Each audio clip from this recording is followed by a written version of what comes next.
Do you hear that, everybody? That's what I call the calm before the storm. We are less than a week away from WWDC 2023, which starts June 5th, and Apple's going to be releasing a bunch of new software products as well as probably some hardware. So in this video, what I want to do is have a discussion of what we expect, what's more certain versus more speculative. Are we going to be getting those AR, VR goggles? Is it going to be $3,000? Let's talk about everything that we know with WWDC 2023 and see exactly what's reality versus not. Excuse the pun there. Let's get into it. So for those of you that want to watch WWDC, the first thing I want to mention is that it is going to be happening, at least the big day, the big announcement day is June 5th, and it's going to be at 10 a.m. Pacific time, meaning 1 p.m. Eastern time. And I'm going to be live tweeting everything, so definitely follow me on Twitter to make sure you get all the reaction in real time, because I do believe that this is going to be a very interesting WWDC compared to the ones that we've had in the past, because there's still a lot of speculation as to what is really coming out, what we're going to get, what is speculation versus an actual rumor versus something that we're actually going to get. So first, let me get into what we're actually expecting and what we're surefire things that we're going to get at WWDC. So obviously, we're going to be getting iOS and iPadOS 17. They will be announced, and some of the features that we're looking at in terms of what we're getting and what we've heard is that with iOS 17, we will be getting a few new features as well as some new native applications. The first one is going to be a dedicated journaling app. So Apple has been big into their mental health game. So adding a journaling app where you wake up and you build habits of writing down 3 things you're grateful for, 3 things you want to improve on, or just maybe you want to jot down some notes, or maybe you just want to write down what you're thinking. It's going to be supposedly different than the regular notes application. I'm going to say that there's probably going to be a lot of similarities as well, but Apple is supposed to be giving us a brand new native journaling application coming with iOS and iPadOS 17.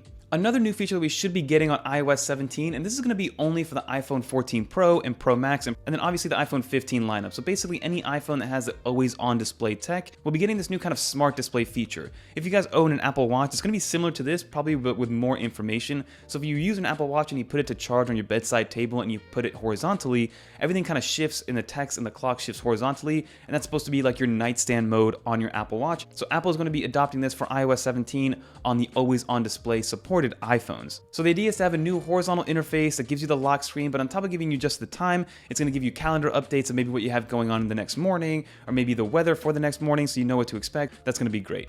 So on top of all that, Apple's going to be adding some more functionality into the Health app. Now recently I've been big into the Apple Health app. I've been using Apple Fitness Plus. I've been using the Health app in conjunction. I got my Apple Watch on. The Health app this year is supposed to be adding some sort of mood and emotion tracking interface and user experience. So being able to track your mood on a day-to-day basis, it's going to ask you specific questions about the day, probably about how you feel, what made you feel this way, so that you can track your mood over time and see how it is on a curve. Like maybe one day, maybe on Mondays, you're a little bit more stressed out because it's the beginning of the week versus on a Friday, you're very happy for the weekend to start. So you can go out and do whatever you need to do. So Apple will be helping you track that along the way. So you can kind of find some sense of consistency overall, I think, which again, at the end of the day, all about mental health, all about managing stress levels in today's society. Apple's really diving deep into that, which I'm all for.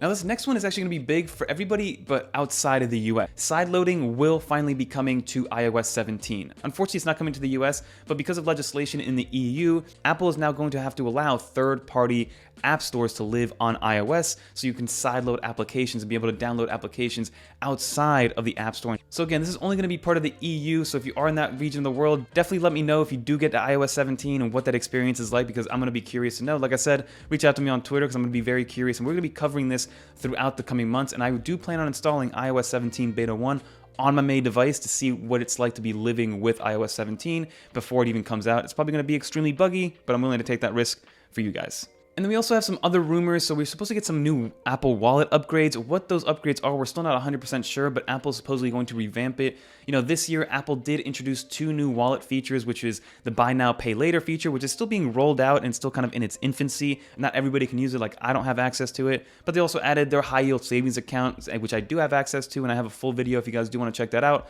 I'll link it down below. But Apple is supposed to be bringing some new UI features, some new wallet features. More and more states are allowing the rollout of digital IDs to be your main ID. So I think now we're up to 5 states as opposed to just being in 1 state. So little by little, Apple Wallet is getting more functionality, and we will be able to kiss goodbye, our actual physical wallets very soon, in my opinion. So iPadOS 17 is what I'm very curious about, because Apple did really push forward iPadOS 16 last year, right? Even though it took a little while for the rollout to happen, and there are some limitations as to what iPads support, things like Stage Manager and Extended Monitor support, Apple is really shifting what the iPad is. It's not really a full computer replacement for some people.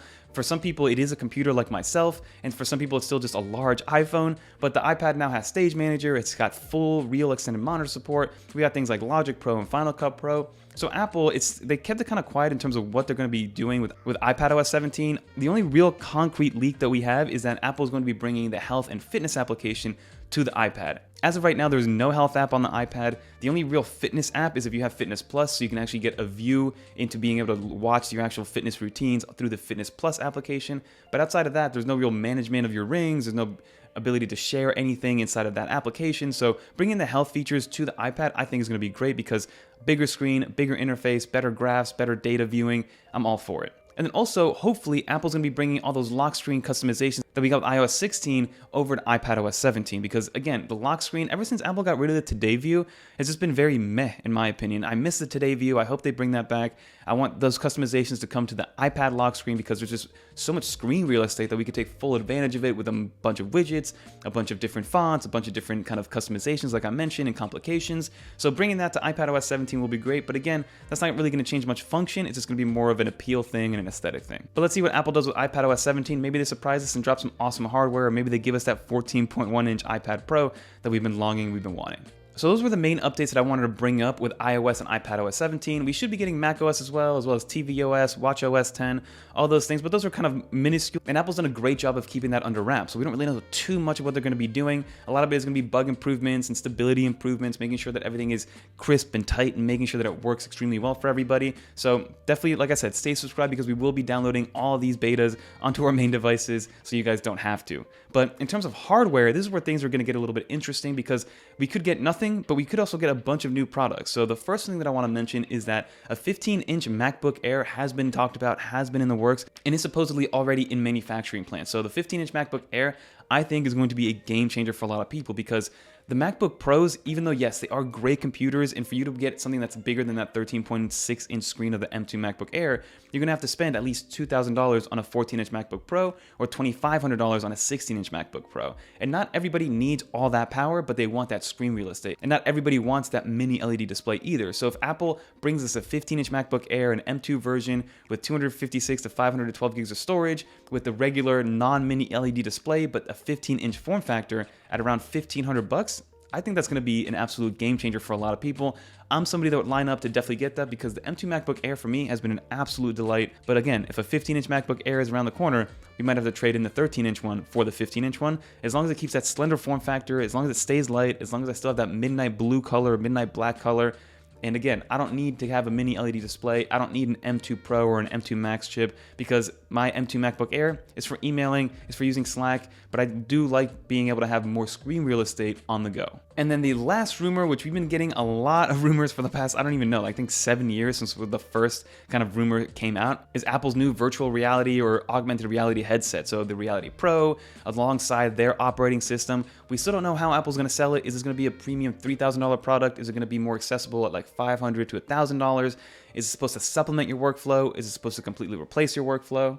So as I mentioned before, Apple's done a great job of keeping this Reality Headset Pro under wraps, but we have enough information to know that there is something happening in this product category, and this is going to be the first time in a very long time that Apple introduces a brand new product category into the Apple ecosystem.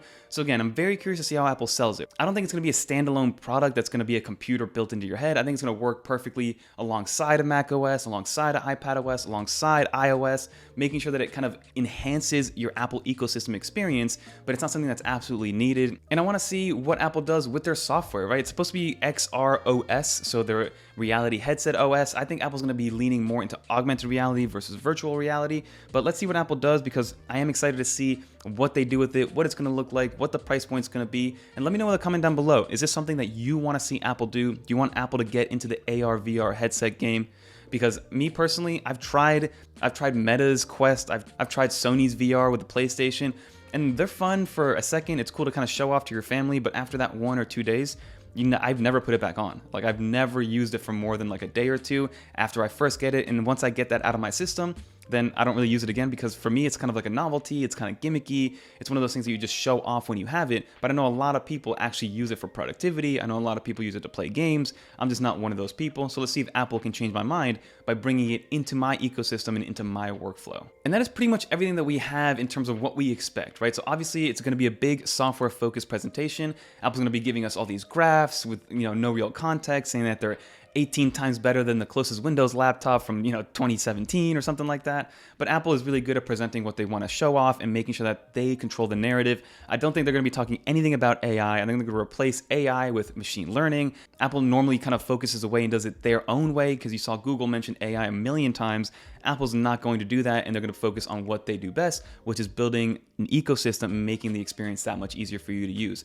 I'm also curious to know if Apple's going to be talking about a Mac Pro at any point, because it has been now over 2, maybe even 3 years now at this point since Apple made the transition or started the transition from Intel to M-powered MacBooks. So Apple has still not made a replacement to the Mac Pro with the M chip, because maybe they think it'll be too overpowered. They probably don't know how to price it, all that space. What are they going to do with all that space that they now don't need because of their efficient M-powered chips? Maybe they got to make an M Ultra Super Max Plus.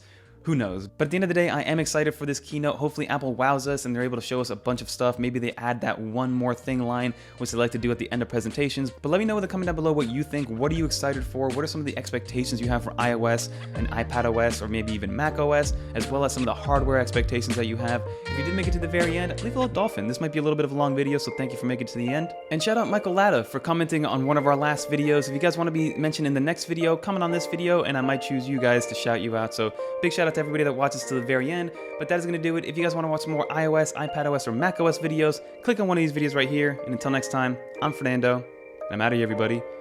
Peace.